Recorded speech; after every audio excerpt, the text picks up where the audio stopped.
Central park metro স্টেশনের ছবি দেখতে পাচ্ছেন, যেখানে চাঙড় খসে পড়েছে, একাধিক জায়গায় ফাটল পর্যন্ত ধরেছে। পরিদর্শনে মেট্রো রেল কর্তৃপক্ষ।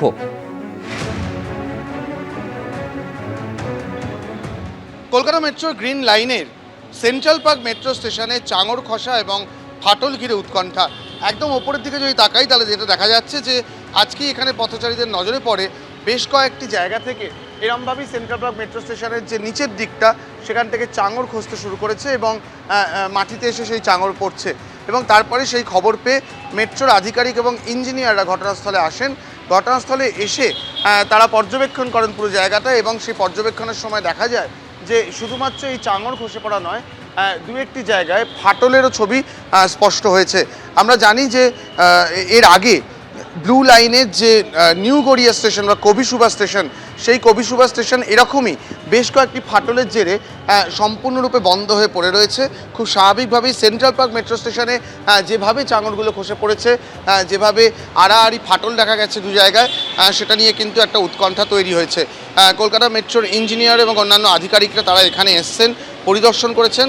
তারা যে বিষয়টি বলছেন যে স্বাস্থ্য পরীক্ষা করে দেখা হবে, বাকি জায়গার কি অবস্থা দেখা হবে। আপাতত পথচারীদের সুরক্ষার জন্য এই যে জায়গাটাকে, যেই জায়গায় চাঙড় খসে পড়েছে, সেটিকে ব্যারিকেড দিয়ে, পুলিশের সাহায্য দিয়ে ব্যারিকেড দিয়ে আটকে দেওয়া হয়েছে, যাতে কোনো রকমভাবে চাঙড় খসে পড়ে পথচারীদের বিপদ না হয়। এই যে চাঙড় খসে পড়েছে সিমেন্টের, কংক্রিটের, তার দাগও কিন্তু রাস্তা জুড়ে স্পষ্ট। এবং পাশাপাশি আরও একটি বিষয় খতিয়ে দেখা হচ্ছে। গত সপ্তাহে আমরা জানি একটি ভূমিকম্প হয়েছিল, যার প্রভাব কলকাতায় মারাত্মকভাবে পড়েছিল। তারই আফটার এফেক্ট হিসেবে এই ধরনের ঘটনা কিনা সেটাও কিন্তু খতিয়ে দেখবেন ইঞ্জিনিয়াররা। আপাতত গোটা এই জায়গাটি পরীক্ষা করে দেখা হবে ঠিক কী সমস্যা রয়েছে। তারপরই পরবর্তী সিদ্ধান্ত এবং যে সারাইয়ের ব্যবস্থা সেটা করা হবে, এমনটাই জানাচ্ছেন মেট্রো কর্তৃপক্ষ।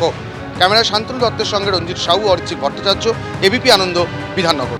প্রচুর বাঙালি এরকম রয়েছেন যারা ইরানে কাজ করতে গিয়ে এই একটা পরিস্থিতিতে আটকে পড়েছেন। যেমন বসিরহাটের ১ নম্বর ব্লকের শাকচূড়া বাগুন্ডি গ্রাম পঞ্চায়েতে এই মুহূর্তে শোকের ছায়া।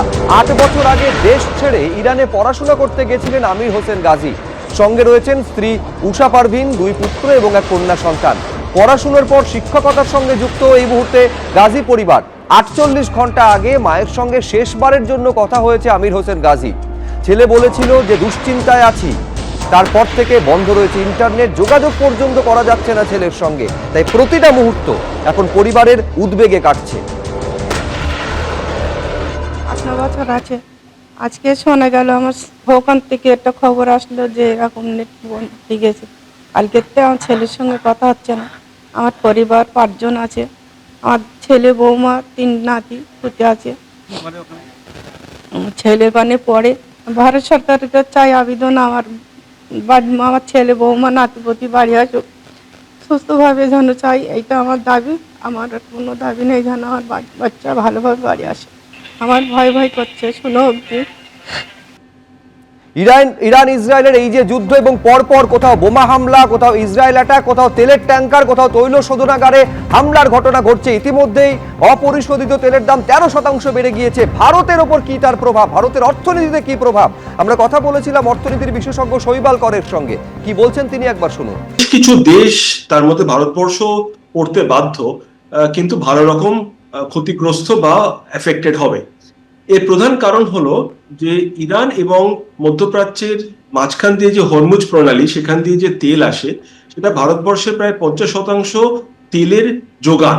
এই যোগানে যদি একটা বড় রকম ধাক্কা খায়, সেটা যুদ্ধকালীন পরিস্থিতির জন্যই হোক, অথবা ইরান হরমুজ প্রণালীর ওপর আক্রমণ করছে এবং জায়গাটি বন্ধ করে দিতে সক্ষম হয়েছে এই কারণেই হোক, ভারতবর্ষে যে যোগান থাকা উচিত তেলের, তার তুলনায় কিন্তু যোগান কমে যাবে। চাহিদা যেহেতু কমার কোনো কারণ নেই, ফলে এর যে প্রধান এফেক্ট সেটা হলো দামের ওপর। এবং আমাদের দেশের যে তেল পরিশোধনকারী সংস্থা, আমরা তো তেল তৈরি করি না, আমরা তেল কিনে এখানে পরিশুদ্ধ করি এবং সেটা বাজারে ছাড়ি। এই পরিশুদ্ধ করার পরিস্থিতিতে কিন্তু যদি দাম বাড়ে মূল উপাদান অর্থাৎ তেলের ওপর, তার দরুন বাজারে যে তেলের দাম আসবে সেটা এর সঙ্গে সম্পূর্ণভাবে যুক্ত। এটাও দেখা যায় যে ভারতবর্ষে যখন তেলের দাম বেড়ে থাকে, তখন বিশ্ববাজারে অনেক সময় তেলের দাম কম। অর্থাৎ এই কিছুদিন আগে আপনারা জানেন যে ব্রেন্ট ক্রুড অয়েল প্রাইস, এটাই মূলত আমাদের তেলের দামের নির্ধারক। এই তেলের দামের নির্ধারক 2রা ফেব্রুয়ারি এই সময় থেকে কিংবা তার কিছুদিন আগে পর্যন্ত কিন্তু $60 কাছাকাছি ছিল প্রতি ব্যারেল। অর্থাৎ যে দামে আমরা তেল কিনছি সারা বছর ধরে, সেটা কিন্তু এই $60 তেলের দাম থাকা আর $90 তেলের দাম থাকার উপর বিরাট নির্ভর করে না। ইরানের যিনি এখন অন্তর্কালীন সরকারের সর্বেসর্বা আলী লারিজানি, তিনি বলেছেন আমরা নেগোশিয়েট করব না, আমেরিকা বিনা কারণে আমাদের উপরে আঘাত করেছে, আমরা প্রত্যাঘাত করব এবং যত দেশ আমেরিকাকে সাপোর্ট করছে বা চুপ করে আছে আমরা তাদের উপর প্রত্যাঘাত করব। এটা তাদের অফিসিয়াল স্ট্যান্ড। ইরান তার যে হাতের তাস গুছিয়ে খেলছে, তারা চাইছে যে তারা এমন একটা সিচুয়েশন করবে যে এই যুদ্ধটা আরো বৃহত্তর জায়গায় চলে যাক এবং সমস্ত দেশকে কিছু মাসুল গুনতে হবে যদি তেলের দাম বেড়ে যায় এবং পুরো জায়গাটাকে ঘেঁটে দেওয়া যায়।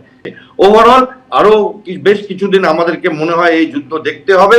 শান্তির বার্তা ভারত দিয়েছে, ভারত আজকে ক্যাবিনেট কমিটি মিটিং করেছে এবং ভারত চাইছে যে নিজেদের ভারতবাসীদের সুরক্ষিত রাখতে। ভারতের প্রধানমন্ত্রী ইউএইর সর্বেসর্বার সাথে কথা বলেছেন এবং তার পাশে দাঁড়িয়েছেন এবং ওভারঅল মনে হয় যে আমাদের আরো কিছুদিন এই যুদ্ধটা থামবে না বিশ্ব যুদ্ধের দিকে এগাবে সেটার জন্য অপেক্ষা করতে হবে।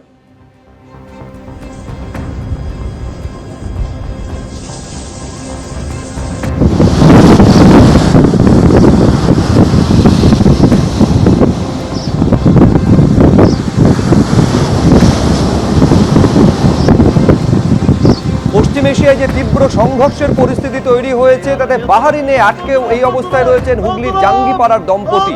চোখের সামনে একের পর এক মিসাইল এবং ড্রোন হানার ভয়াবহ দৃশ্য তারা দেখছেন। আজ সকালেও সেখানে বিস্ফোরণের ঘটনা ঘটেছে। বাহারিন থেকে সেই হাড় হিম করা অভিজ্ঞতার কথা শোনালেন মানিক বাগুই এবং শোভা বাগুই।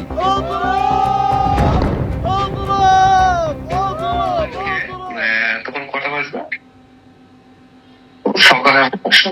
সকালবেলা, তখন 12টা বাজবে।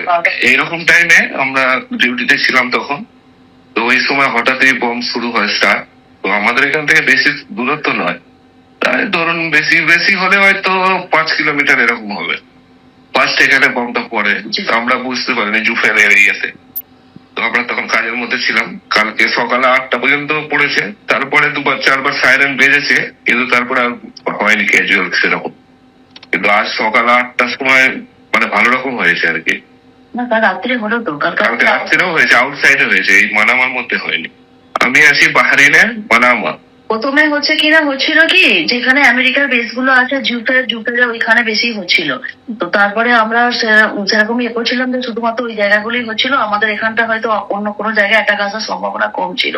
কিন্তু তারপরে যখন দিন দিন বাড়ছে, তখন মানে সন্ধ্যের মুখটা দেখলাম, তখন আমরা যে মানামা থাকি, মানামাতে হোটেলগুলোতে মানে বড় বড় বিল্ডিং গুলোতে এখানে ওখানে যেখানে মানে অ্যাটাকটা আসছে, হঠাৎ দেখছি এখানে আসছে ওখানে আসছে। তো আমরা প্রচুরই ভয় পেয়ে গেছি এখন। তো কালকে রাত্রিবেলাটা হচ্ছে, কাল না পরশুদিন রাত্রিবেলা মানে মিসাইল গুলো যে যাচ্ছে পুরো বাড়ির উপর দিয়ে যাচ্ছে, মাথার উপর দিয়ে যাচ্ছে, ড্রোন গুলো যে যাচ্ছে, মানে পরশুদিনের প্রচুর খারাপ গেছে দিনটা, রাত্রিটা প্রচুর ভয়ে ছিলাম। মানে এয়ারপোর্ট, হসপিটাল এগুলো সবই অ্যাটাক এসেছিল। আমাদের এই সামনে ফ্রাইডে ইন্ডিয়া যাওয়ার কথা ছিল, সেই হিসাবে আমাদের টিকিটও অ্যারেঞ্জ করছিলাম। এখন আপাতত এখানকার এয়ারপোর্ট বন্ধ। ট্রাভেলস ওয়ালাকে ফোন করছি, উনি অ্যান্সার করছেন না। এখন সেই হিসাবে আর একটু আমরা ভয়ে আছি, দেখি হবে না হবে। এবিপি আনন্দ, এগিয়ে থাকে, এগিয়ে রাখে।